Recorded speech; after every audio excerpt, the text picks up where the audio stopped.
Hey, everybody, welcome back to Crux Ministries podcast. This is part two of our book on Genesis. I'm David Witt, I'm Sarah Whit. and let's get started.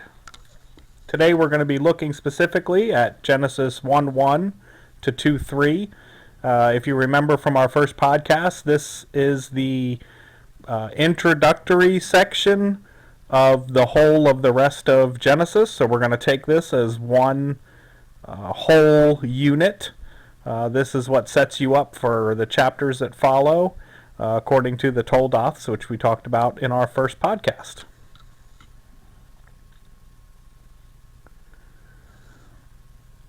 Now, one thing I want to say off the top, we are using what's called the World English Bible translation. It's Web Bible, as you'll see it sometimes in some of the different Bible software or Bible translations that you can get online. And the reason we are using it is because it's the only copyright-free translation. We prefer using other translations. We highly recommend using at least two for your personal study. But the reason we're using this one, as I said, is because it's a copyright-free edition. So you can read along with us in your own translation, or just use the one that we have available for you on the video screen. I also want to remind you that if you have not watched the Hugh Ross video that we have linked to, please go ahead and do that. You can either watch it before you watch this one, you can pause it, or you can watch it afterwards, but we definitely recommend that video because he goes into the text in a different way than we do. So we just want to encourage you to check that out. All right, so Genesis 1:1 and 2, as you can see up on our screen, reads, "In the beginning, God created the heavens and the earth. The earth was formless and empty. Darkness was on the surface of the deep, and God's Spirit was hovering over the surface of the waters." You'll notice, first of all, how we set the translation in stepped paragraphs or step form as you would poetry. It's important to remember that, and the reason why we set it this way is because in a very real sense, Genesis 1:1 to 2:3 is poetic. Most translations don't set the form in a traditionally poetic form with step paragraphs, but we felt it was important to do so. Now, one thing that's important to say at this point is it's a poem about real events. So because it's poetry doesn't imply somehow that it's mythology or fantasy. We most certainly believe in a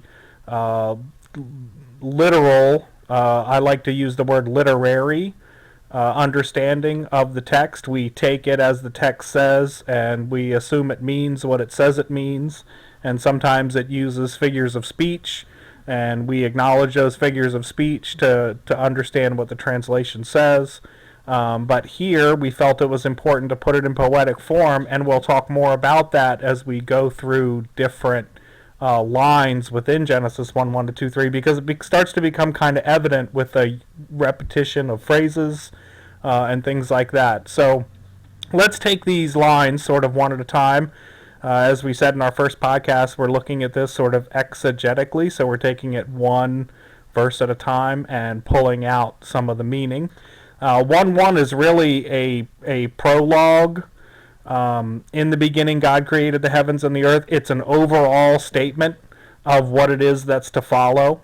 Something that you'll find in many places like the Psalms and things like that is the opening verse generally is the theme of whatever it is that you're looking at, no matter how many verses it contains.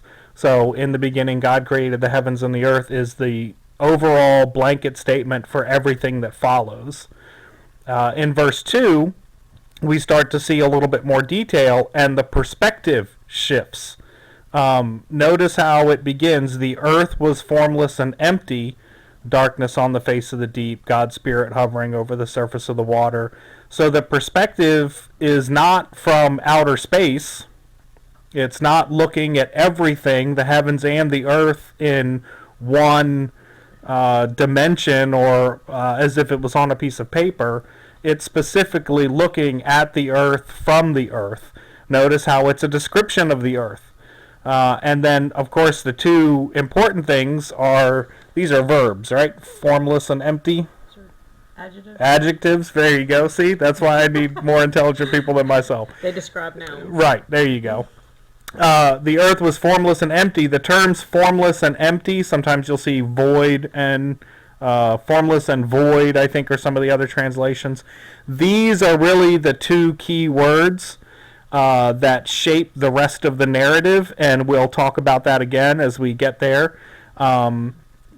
Again, the perspective from earth, darkness on the surface of the deep. Notice there's no statements about the heavens anymore at this stage in the game. It's all about the perspective on the earth, from the earth. And then, of course, the statement, and God's Spirit was hovering over the surface of the waters.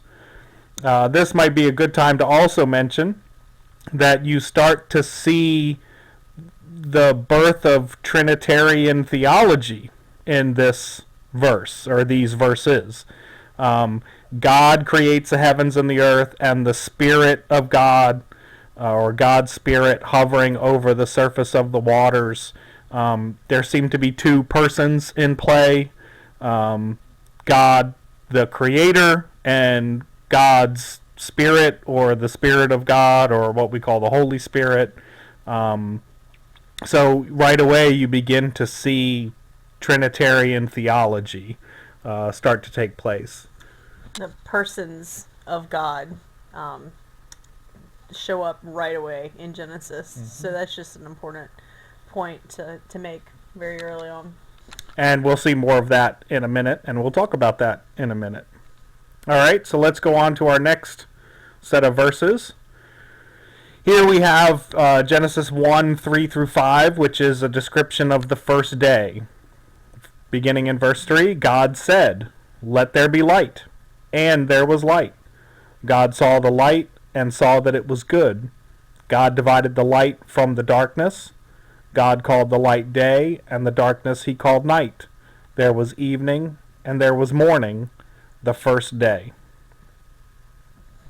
Right off the top, notice, first of all, is the use of God said, and God saw, and God calls, and God divides. This is part of that poetic language we spoke about a minute ago. God speaks the word, let there be light, and then notice what follows, and there was light. One thing you should start to pick up at this point is the repetition of this concept. God says something, and what he says happens, or becomes reality, or comes into place.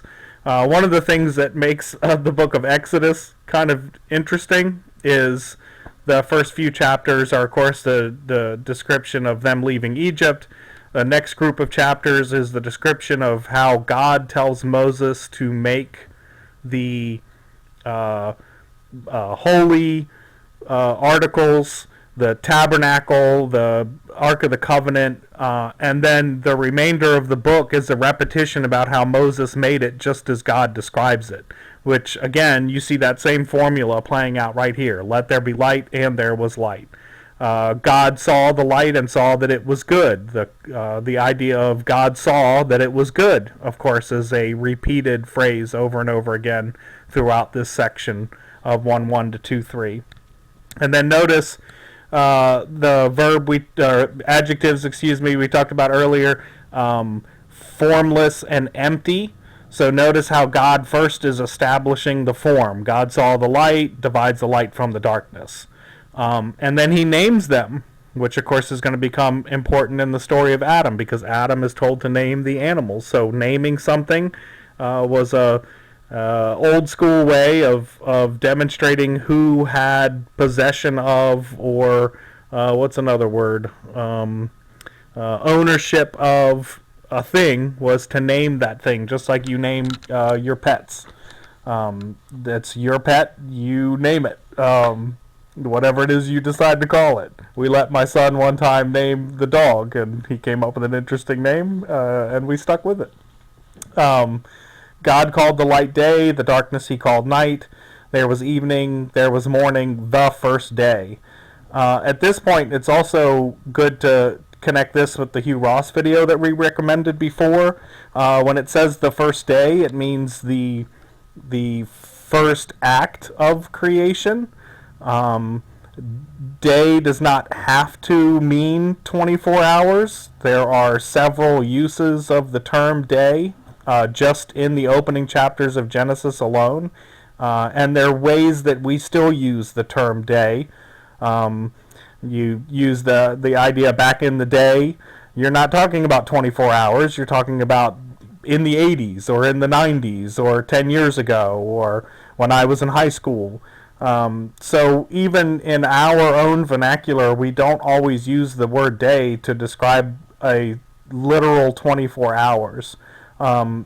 This whole idea tends to be a little controversial because people assume that we're not taking the Bible literally. But as I said before, we are taking it literally, but we're understanding it literarily. We're understanding the language according to how it's being used. So to say the first day of creation, second day, third day, does not necessarily have to mean 24 hours. Of course, could God make it in 24 hours? Absolutely. But we think that the evidence demonstrates that it was much more than just 24 hours. And again, that's where the Hugh Ross video becomes very important. Another thing to remember is that this was translated into English from Hebrew, and Hebrew only has one word, which is yom, Y-O-M, is how we transliterate that. And that means a lot of different time frames in Hebrew. So it can mean, like David said, it can mean 24 hours, or it can mean an age. And there's actually 4 different meanings, and Hugh Ross goes into that. But don't get hung up on that word meaning a specific thing, because it might not. Another thing to point out in this passage is it establishes the way that Israel reckons time, and even Jews to this day reckon days, or how they understand when a day starts and when a day stops. So a day begins at sundown and goes through the night and all of the daylight hours of the next day, and at sundown that day ends and starts a new day. So Americans tend to think of day as either starting at midnight or starting when you get up in the morning. We use the word day, even within the context of 24 hours, to mean several different things. So just keep that in mind when you're reading. Don't get hung up on one specific meaning, because it probably is more dynamic than that. All right, let's look at the second day of creation. That's Genesis 1:6 through 8. I'll let Sarah read this one for us. Okay. God said, "Let there be an expanse in the middle of the waters, and let it divide the waters from the waters." God made the expanse and divided the waters which were under the expanse from the waters which were above the expanse, and it was so. God called the expanse sky. There was evening and there was morning, a second day. All right, again, back to the poetic language. I'm sorry if I'm kicking a dead horse here. God said, "Let there be," and then notice also the patterning. Let there be an expanse. God made the expanse, divided the waters which were under the expanse from the waters which were above the expanse. And there's the phrase, "and it was so." And then, of course, God names it. God called the expanse sky. This seems to be describing the cloud mass, I believe is what the expression is. The expanse in the middle of the waters, above and below. And of course, notice how there's a clue in the text by what God calls the expanse that is above. Because if you remember in Genesis 1 verse 2, the waters are already present on the surface of the earth, and the Spirit of God hovered over the deep, as it says. So Here it seems to be the creation of the sky. So again, notice how this is playing on the idea of form. It's adding form to the things that are. So the first day concentrated on the form of light and darkness. Now today is the concentration of the form of sky and sea. So he's starting to put this mass together again. And then, of course, there's the formula evening and morning, a second day. I actually like how this translation uses the term a first day or the first day, a second day, a third day, as you'll see soon, because here again is the day in which God acted, which again does not have to be 24 literal hours.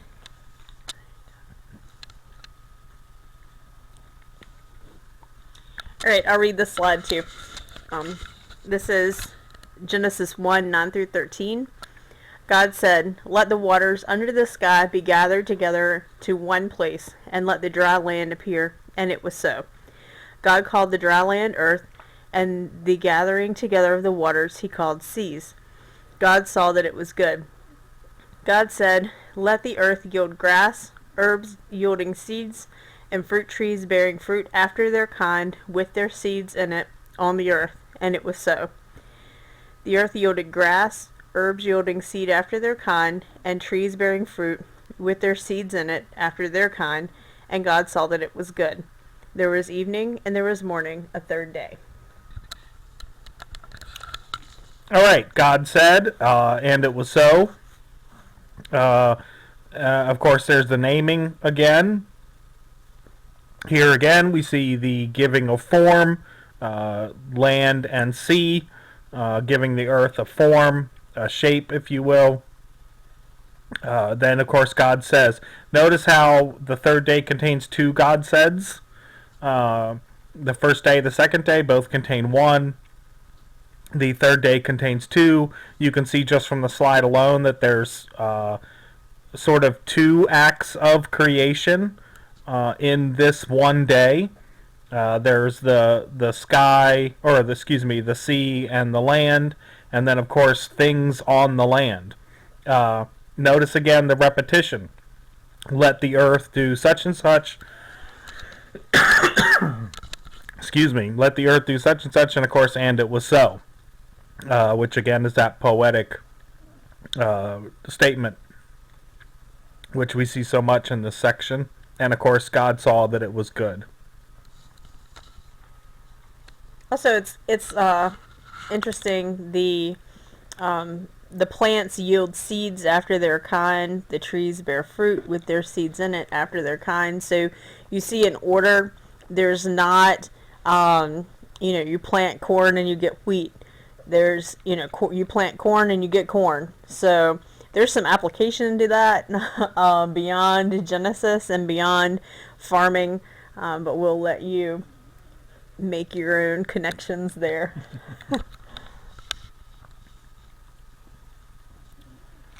Genesis 1:14 through 19, the fourth day. God said, "Let there be lights in the expanse of the sky to divide the day from the night, and let them be for signs to mark seasons, days, and years, and let them be for lights in the expanse of the sky to give light on the earth." And it was so. God made the two great lights, the greater light to rule the day, and the lesser light to rule the night. He also made the stars. God set them in the expanse of the sky to give light to the earth, and to rule over the day and over the night, and to divide the light from the darkness. God saw that it was good. There was evening, and there was morning, a fourth day. It's rather interesting to note, and we'll talk more about this as we wrap this up here in a few minutes.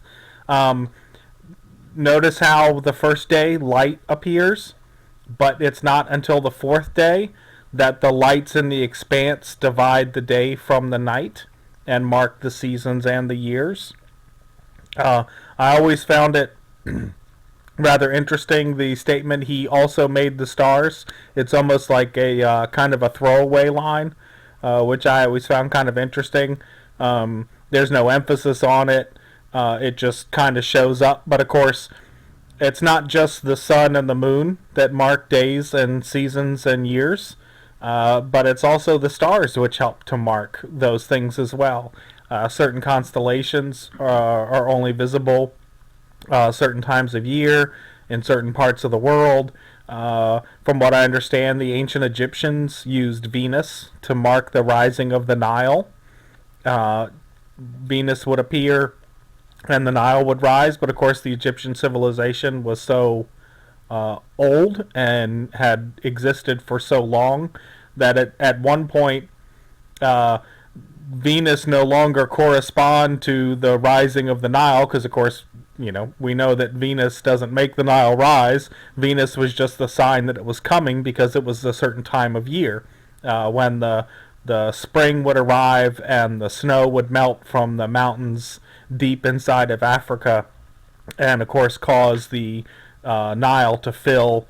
So kind of a rather interesting thing that it's not just the sun and the moon, but it's also the stars that help us to divide seasons, days, and years. Just a side note, we know Venus is not a star. Yes, yeah. See, the science nerd strikes again. See, that's why I have her here, because she corrects me on a whole lot of things. So, let's break this down just a little bit. Notice the God said and God made. Notice how we're back to one act of creation on the fourth day. Let's see, anything else in here? I think it's interesting that it's the fourth day and that's when the sun is created.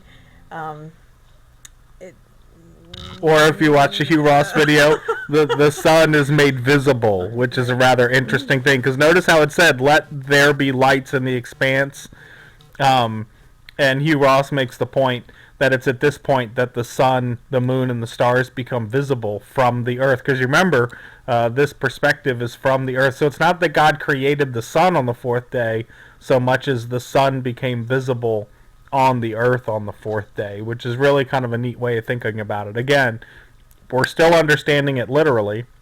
It's just there's more than one way to take a literal statement, and so we're just as again we use words every day where the definitions might be a little different, but it still means the same thing. I tend to have a heck of a time when people give me instructions because I'm understanding one way of understanding it, but they mean it in another way, and I usually end up getting in trouble, mostly with my wife.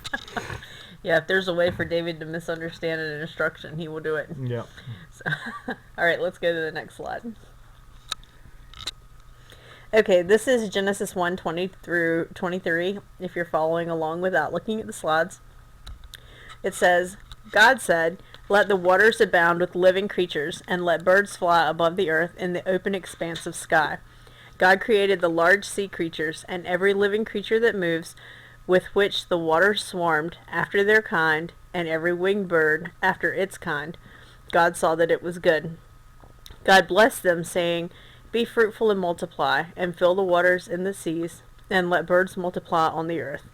There was evening, and there was morning, a fifth day. Okay, so this is where the idea of filling the emptiness. So remember, formless and empty. The first 3 days cover form. The second set of 3 days covers the emptiness. So notice how he's filling. These are very open-ended words that he uses. The waters abound with living creatures. So this is a description essentially of all kinds of living creatures. It's not a particular kind of living creature. This is a description of all kinds of birds, not just particular kinds of birds, and even things that go beyond birds. Notice God said, God created, God saw that it was good. And then the most interesting part to me, because we see the same phrase used in the sixth day when it comes to animals and man, God blessed them, saying. be fruitful and multiply. So notice how this gives all animal life a certain amount of what's a good word? Dignity, I think, is a good word. Um, uh, Shows them being something special, unique, um, something to be admired. It's a living thing, unlike plants. Notice how God never said, bless the plants and said, be fruitful and multiply, and yet that's what they do. Plants obviously are also living things, but They not. have a mind. Yes, they don't have minds. One thing I feel that's significant is the way in which, I guess, any people, but modern people, I guess, because it's a modern context into which I live, take animal life, even what we think of as simple animal life, for granted. And we don't realize how complex their thinking processes are, and the way that they can sort of reason things. I heard a statement many years ago, when you're talking to your dog and you point to something, the dog will look where you're pointing. They say even monkeys can't do that. When you point at something to a monkey's going to look at your finger, not where you point to something. So again, it shows a different level of reasoning. They understand cause and effect. You know, a dog doesn't eat a bee twice because it knows when it gets stung the first time, it's not going to repeat the process again. So, again, I just feel that we take for granted the great deal of intelligence and thoughtfulness which any creature has. So, anyway, for what that's worth. Also, again, you see in this the repetition and the use of after their kind. So the every living creature that moves in the waters after their kind, and every winged bird after its kind. So again, you can interpret that how you would like. Right. And I think it may be important to note at this point, since we've already talked about plants and animals, you don't get a zebra from a lion, you don't get a lamb from a horse, sheep are sheep. There's even some kinds of sheep and wild cats that can't even interbreed because the keys on the locks aren't the same, they don't work the same, so to speak. So in a sense, I'm just going to say it like it is. This is a thumb in the eye of evolution, at least evolution in the sense of everything starts as one thing and becomes many things, because here we see the introduction of many different things right off the top. Most of what you see when you think of evolution in terms of what we call macro evolution, all things evolving from one simple thing to many complex things, that's really nothing more than an idea. There really isn't any fossil evidence. There is, when we talk about micro evolution, and I use that term kind of loosely, a bird can eventually become a slightly different kind of the same bird, or a form of the same bird, a different beak, but from the same family. But you don't see a bird become, a fish or a sheep or a donkey. It's still a bird, and it will always be a bird. But I'm sure we can get more into that as time goes on. And again, recommend that Hugh Ross stuff. He's great in regards to these bigger issues, because of course he's a scientist, and we just like to play one on TV. Alright, we go with this? All right, the 6th day. We actually had to break that down into 3 different slides because there's so much happening here. So again, it's rather interesting to note. The first day, right, was light and darkness, but then the 4th day was the sun, the moon, and the stars. The 2nd day was the waters above and the waters below. The fifth day was filling the waters below and filling the sky above. The sixth day was land, the separation of land from water, and the creation of plant life. And here now we're going to see the filling of land in particular. That was the third day, not the sixth day. Yeah. The third day was the... See how she corrects me? She's on top of things, folks. All right. Genesis 1:24-31, the sixth day. This is part 1. God said, "Let the earth produce living creatures after their kind, livestock, creeping things, and animals of the earth after their kind, and it was so. God made the animals of the earth after their kind, and the livestock after their kind, and everything that creeps on the ground after its kind. God saw that it was good." Okay, so one of the interesting things about this slide, or about this passage, is that it divides living creatures into 3 different categories. So you have livestock, which I would include all kind of domesticated animals, and then creeping things, so like your little mice and your bugs and all of that type of animal, and then the general animals of the earth, like the megafauna, is kind of what we're thinking about there. So that's just kind of an interesting little aside. You see him, Moses, use different categories for different animals throughout the book of Genesis, but it's pretty interesting that he starts off right at the beginning by dividing animals into 3 different kinds. One of the questions we get a lot when we're teaching this particular section or this particular day, or in general about Genesis 1:1 to 2:3, is of course, where are the dinosaurs? Dinosaurs could be very easily included in any of these animal descriptions. Again, as Sarah said, notice how he divides them into like groups. Livestock, which is, again, as we said, domesticated things, creeping things, animals of the earth.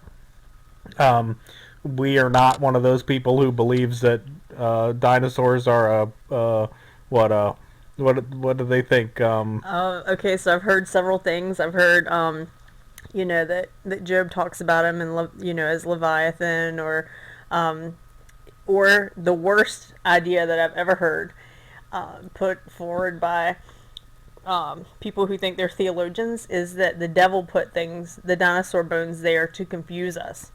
The devil can neither create nor destroy. Well, I guess he can destroy, but he can't create things, and he certainly can't do it on that level. So that to me is just absolutely ridiculous. The level of creativity that he would have to be able to do that just doesn't compute. Again, if you think that day is a literal 24 hours, then you're going to have to explain dinosaurs. If you assume that day is not a literal 24 hours, it's much easier to understand where dinosaurs would fit. Hugh Ross talks about, I don't think it's in the video, I think it's in something else that he's written, but he talks about the cycles, the life cycle of a sun, and ours specifically would disallow certain types of plant and animal life at certain times in its cycle.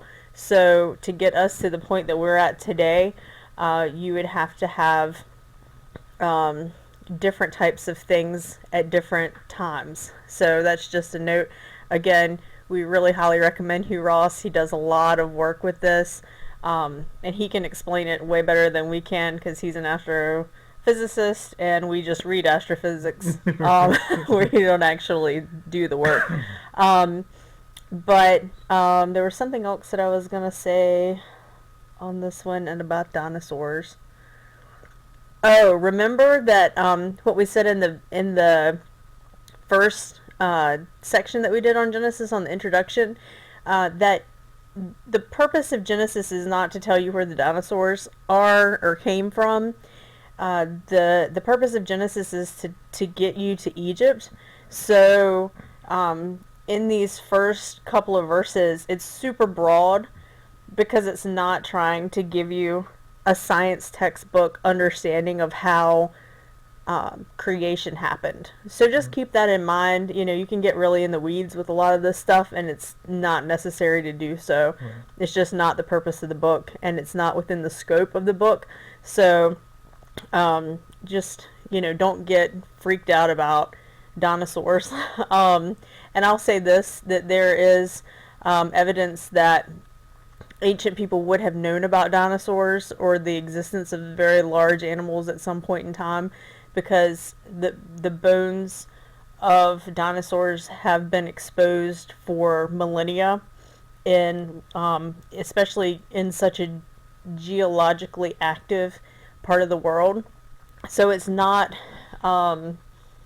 unreasonable to assume that they didn't know that there was some kind of giant animal at some point. Just, you know, again, just keep that kind of a thing in mind when you're looking at Genesis, and don't try to make Genesis say something that it doesn't say. And remember, too, that the people of Israel, 1,500 years before Jesus, when this text is presented to them, dinosaurs are way beyond their realm of personal experience, so there's no reason for God to go into any great length of descriptive language to tell them about something. Again, as Sarah alluded to, the book is to get them to present to them information about things they already know, to explain to them about things they don't know. And one of the things they didn't know, which is why Moses has to stop and explain it to them, is how God created all things.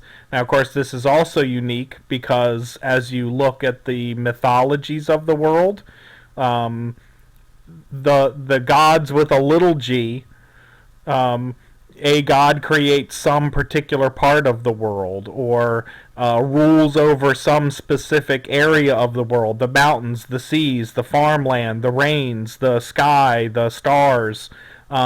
Here, the emphasis is made to stress the idea that this is the God he's describing is the God over all things, the high God. At one point in Genesis, when Abram meets Melchizedek, Melchizedek calls him the Most High God.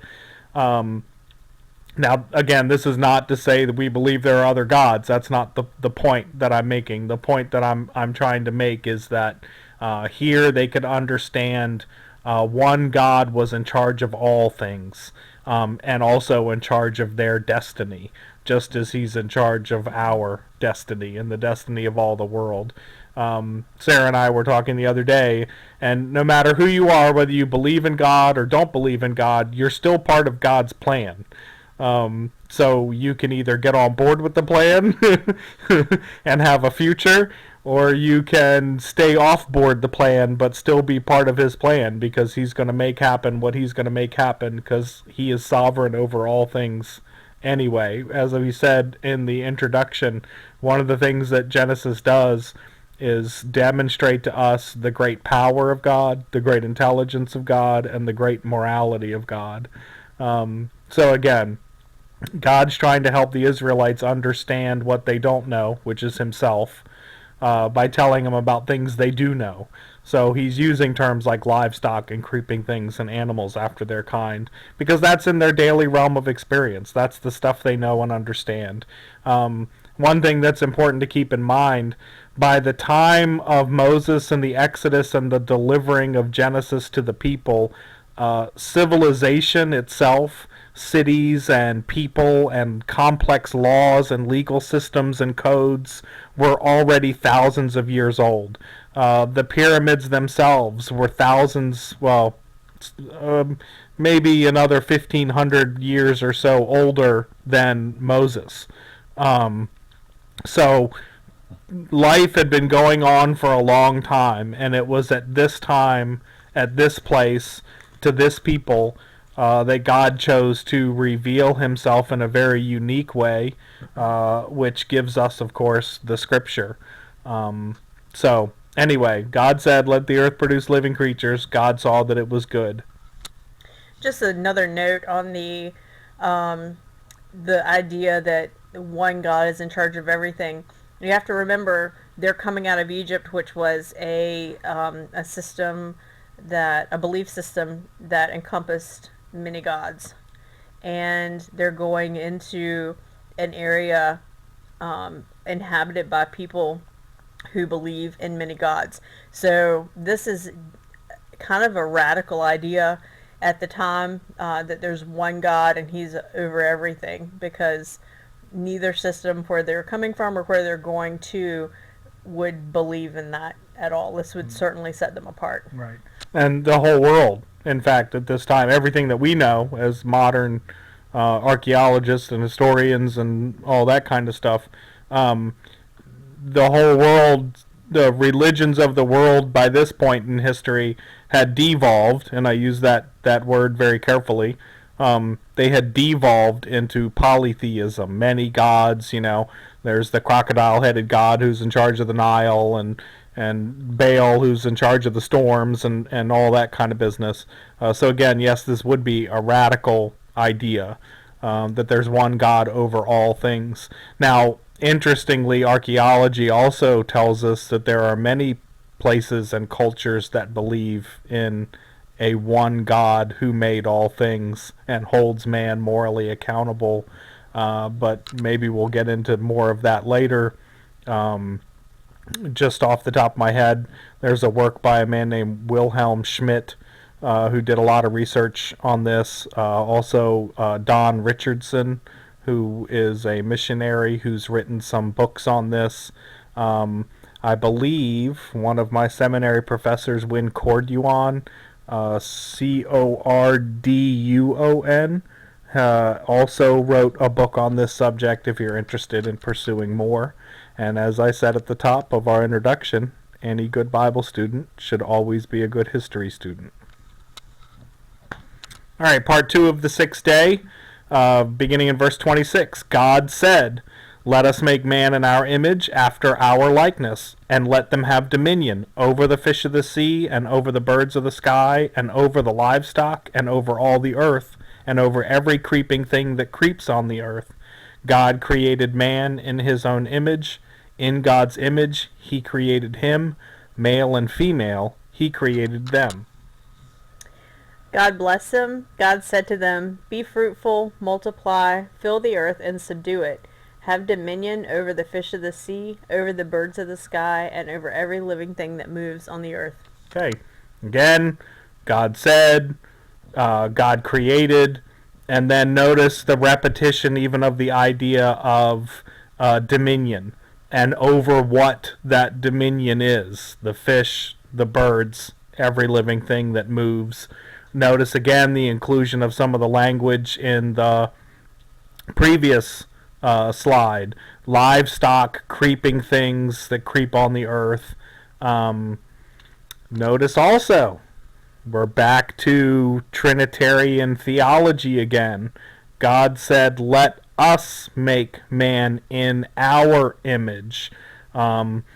Hebrew has a very limited vocabulary in some sense, but they certainly had different kinds of pronouns. So these specific pronouns, us and our, are used very deliberately. And of course, the idea, "let us make man in our image after our likeness." But what's one of the things, of course, we all know from Sunday school? Jesus said it. God is spirit, and those who worship him must worship him in spirit and truth. So what is meant by the idea of our image or our likeness is much more than just our bodies. It's our being. It's who we are. Some sort of use the term soul, a living being. That's how The Bible uses the term soul. It's what makes us alive, I guess you could say. So it's much more than just our bodies, it's our beings that's made in the image of God. I think, in some sense, also, that is our emotive capabilities, our ability to feel emotion. It's also our intellectual capabilities.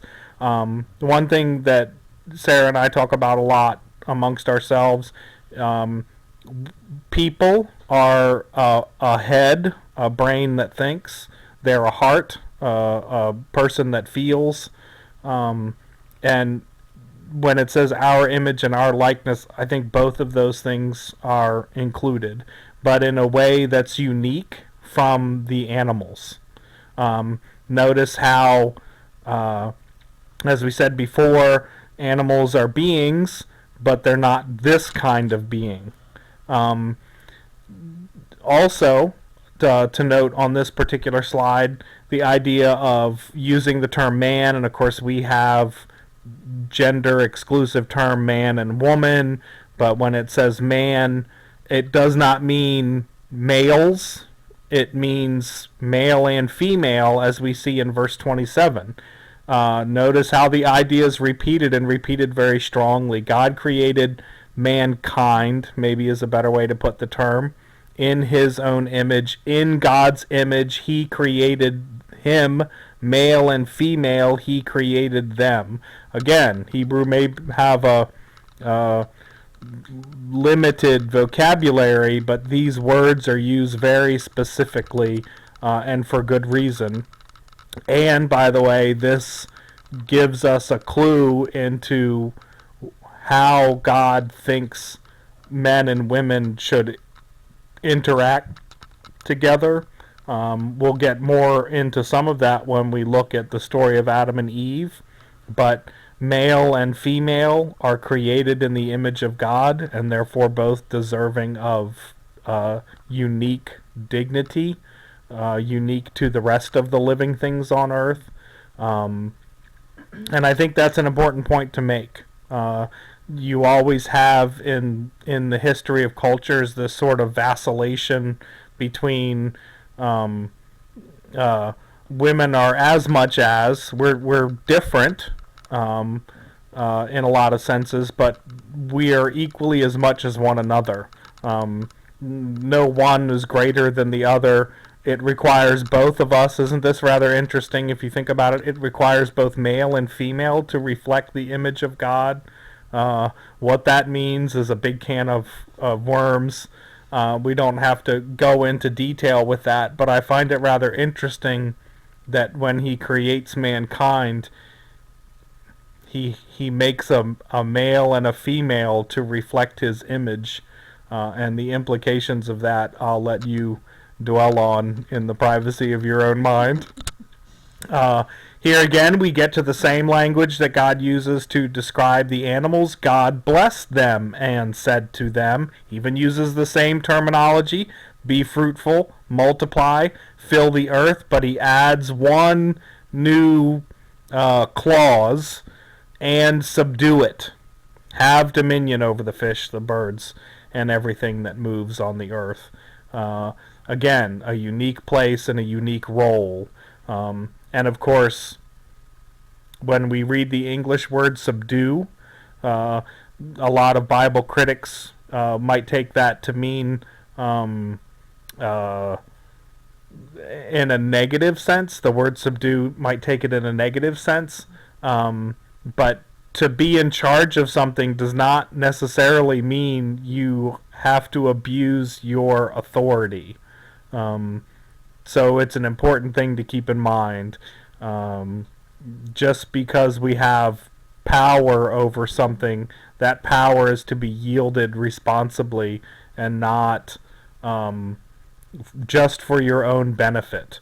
I think of what Jesus said, I have not come to be served, but to serve and to give my life as a ransom for many. That's what leadership looks like. That's the epitome, the quintessential definition for what true leadership is servanthood. Um, and so in this context, I think that stays the same. Authority, power, dominion does not mean abuse. Um, as you see in Moses' laws in the remainder of the Pentateuch, Exodus, Leviticus, Numbers, Deuteronomy, animals are also to be treated with respect. Um, One thing I find also rather interesting is in our modern culture, people act like abuse of animals and power over women is somehow unique to our modern worldview, but it's a uniquely Judeo-Christian view of the world. You didn't have this problem, so to speak, this problem of authority being servanthood in other cultures of the world. They didn't even think about it. You know, Romans didn't care if animals beat themselves and people to death in the Colosseum, but we do as a result of the Judeo-Christian worldview. So a lot of times when you hear critics of the Bible say that this language means somehow abuse, because power means abuse, power doesn't have to mean abuse. So keep that in mind as you read this text. Authority means responsibility. Yeah, you have to remember that this is an agrarian culture.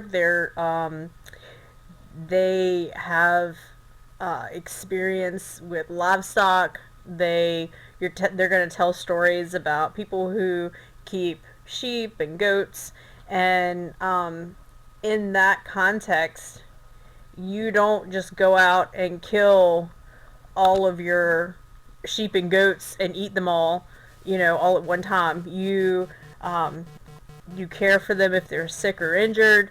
You maintain your flock in a certain way, so you want to pick your strongest animals out and mate them together.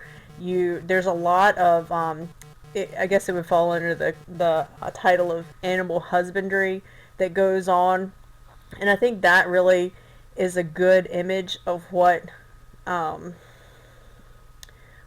this is talking about when it says dominion and subduing, and you have a certain amount of control, but you have a certain amount of responsibility that goes along to quote Spider-Man, with great power comes great responsibility.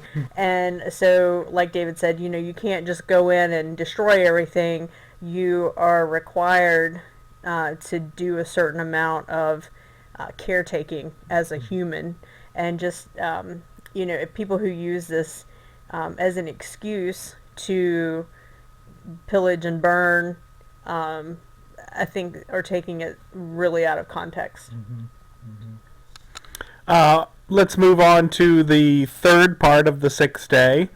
Yep. God said, "Behold, I have given you every herb yielding seed which is on the surface of all the earth, and every tree which bears fruit yielding seed. It will be your food.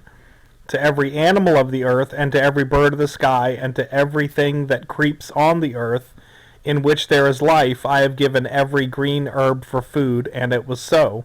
God saw everything that he had made, and behold, it was very good. There was evening, and there was morning, a sixth day. Notice how the sixth day ties back into the other living things that God made on previous days. So it ties back to animals, birds, and plants. It's almost like, when you tell a good story, you start and end with the same sort of theme, because that brings the whole thing together again and helps the reader to remember and understand. You see Moses doing this here in the text. He's coming back full circle, almost in a sense, to where he started. Notice the overarching or blanket statement: God saw everything that he had made, and behold, it was very good. So it's good, it's good, it's good, it's good, it's very good.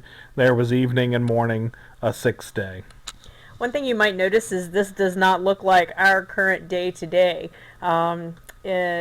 in the verse 29, it says, "This will be your food," which is basically the plants. We don't eat that way today, and we will talk about why we don't eat that way. But this is how it was set up to be. Nobody was eating meat. The animals even are eating plants at this point in time. So you're going to see a shift, and we're going to talk about why that is. But just note that, and note again that there's a reason why we don't eat this way now. You can if you want, but you don't have to. It's not a biblical requirement. Right. Right. And there are people who will tell you that, Right. by the way. So just remember, we'll get more into that a little bit later. Also, this is not an excuse to use mind-altering chemicals. Go ahead. A lot of times you'll see people quoting verse 29 as an excuse to Just tell it like it is. to use pot. Right. And again, that's kind of a poor translation. It's justifying what you want to do by your theology. Right. Instead of using your theology to justify what you do. Mm-hmm. So just, when people say that, they've got a Agenda? agenda. Yeah. So just, keep that in mind. Mushrooms as well, because, that'll Right. probably come up as well. People like to use the phrase, but if it grows by itself, it must be okay. And I always say, well, poison grows in the world by itself too, so that doesn't necessarily make that okay. Right. We're not going to eat poison ivy just because it grows, Right. And it's available. I'm certainly not going to eat poison ivy. It's what verse 29 says. I mean, you eat whatever you want, Right. Well, I don't recommend eating, castor plants or, poison ivy. So. Right. One last thing, just as kind of an overarching idea for everything that we've looked at thus far, is the idea that God created the universe in an orderly way that can be understood. Something you might find interesting. Why is it that the Western world, and I don't mean that as a description of race or ethnicity. I mean that as strictly a location. Why has the Western world developed the system of science and medicine to the extent that we have, and why is it that it didn't happen at a previous time in history? And the number one reason why is because we also have the book that describes to us a God of order and not chaos. So we looked at the world to try to make sense out of it, and it made sense. Things operate in an orderly way. So we were able to make advances that didn't happen before us, and continue to produce good results even to our own day. Modern medicine, in a sense, is like a miracle. The things that we know and can achieve now, that's not to overstate the case. My own mom had medical problems and they couldn't figure out what it was for the longest time. And even when they knew some of what was going on, they didn't know all of what was going on. So they're not magicians. But it really is an amazing thing what medicine has brought to the world as a result of a biblical worldview. So just a note. Yeah, and we don't want to seem like we're overly pushing a science agenda, but we understand the historical context that science falls into, and the things that it can show us about the world. And so when it comes to understanding the way God works in the world, we do take a scientific approach to that, because that is the method of how we understand what we interact with on a daily basis. That's not to say that science can tell us everything, because I don't think it can. Right. But but science is not the enemy of Christianity. And if you don't go away with any other idea than that, please hang on to that. That science is not um, against Christianity, and Christianity should not be against science. They're not mutually exclusive ideas. There's a lot of science that supports Christianity, and we just need to. Most of the misunderstandings come from a misinterpretation of the information. Right. And I've said before, again, Sarah and I have had this discussion in private conversations. Data itself, which is what science as a means, not scientists, but science is trying to give expression to data. Data is a neutral thing, but it's how that data is interpreted, and we equally have that problem as people of the Bible. It's not the Bible that has a problem; it's the way that some people interpret it. So just as scientism, which is sort of the philosophy of science and making science the catch-all and be-all of all things, scientism has an interpretation problem, just like Bible folks can have an interpretation problem. So again, they're not science and scripture are not incompatible things, because science is just a process, a way to express data. It's a description of what is, and in some cases how it is, but it's not the enemy. And again, just as a side note, there's a whole history behind why modern Christians have tried to run away from science, and none of it is very good. Part of the problem was, as scientists became increasingly atheistic or agnostic, meaning no God exists or they don't know if God exists, in that order, they tried to explain the world increasingly from the perspective of there is no God, and so Christians shied away from anything science related as a result. It started 500 years ago with the rise of humanism and the Enlightenment, but it really took off just last century in American Christianity specifically. The Scopes monkey trial, which is a Darrow and trying to defend whether a school system can teach creation in school in the early 1900s, I think 1911, or I don't even remember the years now. That was really kind of the death nail, and at that point, most Christians in America, or generally speaking in the West, just kind of abandoned science altogether. But again, science is not the enemy. Interpretations of science may be antagonistic to Christianity, but that doesn't make the interpretation that they're using correct. So again, be thoughtful students of history. Don't just buy what the world is selling, but at the same time, if what they're selling is something legit, then why not use it? God's certainly not afraid of human knowledge, and neither should we. Also, you just need to keep in mind that there is a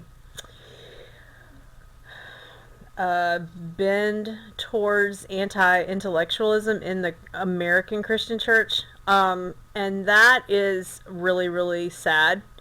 The idea that faith is something that you cannot prove or you believe in just because you want to believe in it, is a bad definition of faith, and not at all what Christianity is about.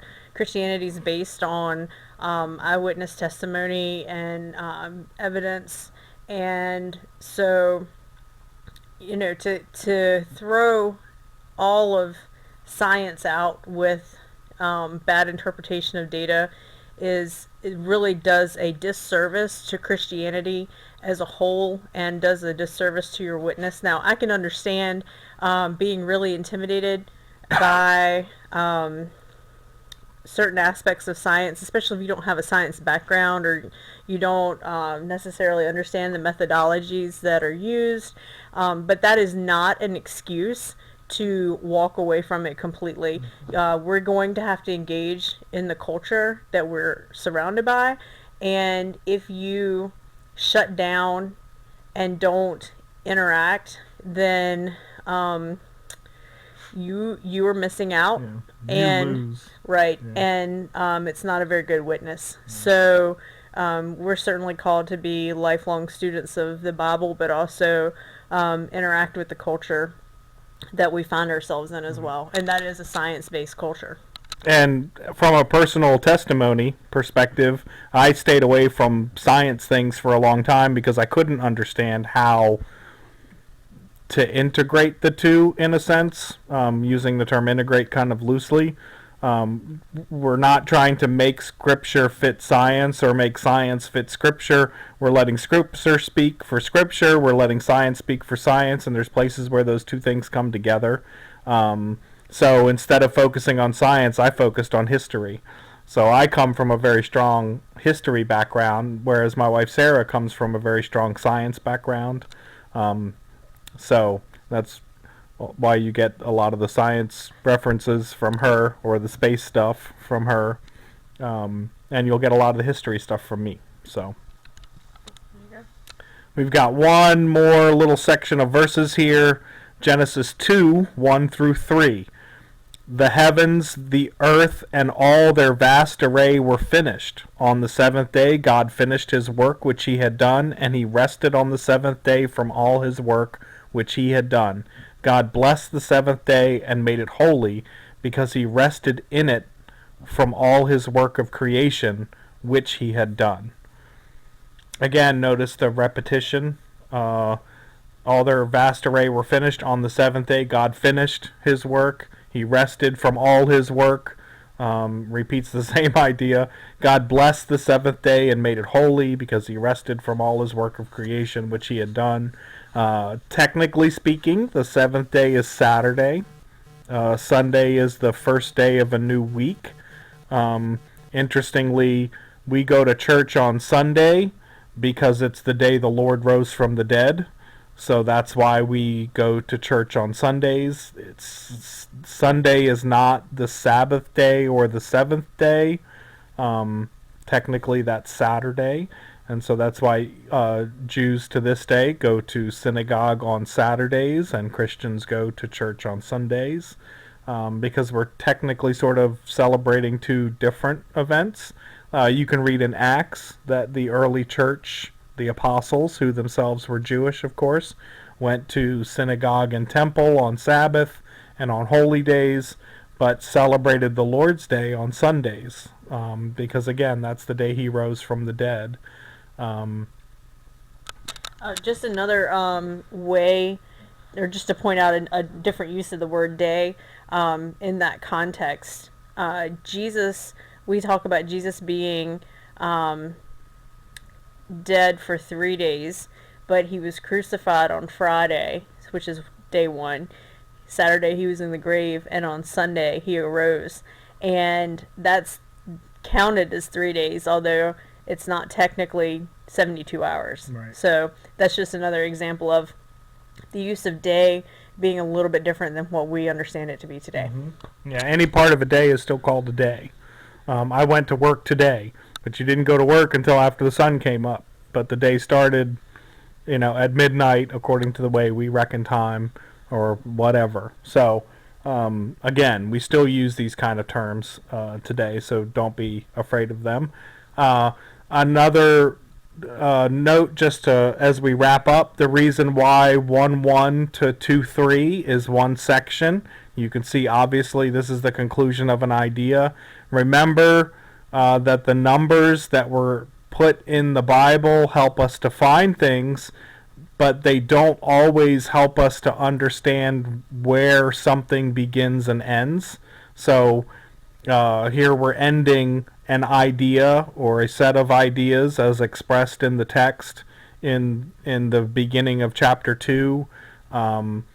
the people who ascribed the numbers to the Bible did so in the Middle Ages, again, to help us find things. They've done the same thing with Shakespeare and all those other things. But again, if you're reading the Bible to understand its parts according to its own language, you need to skip verses. Don't concentrate on them. At times, there's even Bibles that have headings above sections. Those sometimes might not even necessarily catch all the thematic changes which the author intended you to understand. But we'll talk more about that as time goes on. Any last thoughts? Yes, by skipping verses, David means not skipping over verses, but just ignoring the numbers. See? Correcting. That's why we have Sarah here, is to correct all my many mistakes. If you have any questions on any of this stuff, feel free to write in the comments or on the website. That's totally fine. We will try to get to them. And we'll try to address them either in the comments section or in another podcast. So we've enjoyed this one, and we will talk to you next time. And until we speak with you again, may the Lord continue to bless and keep you.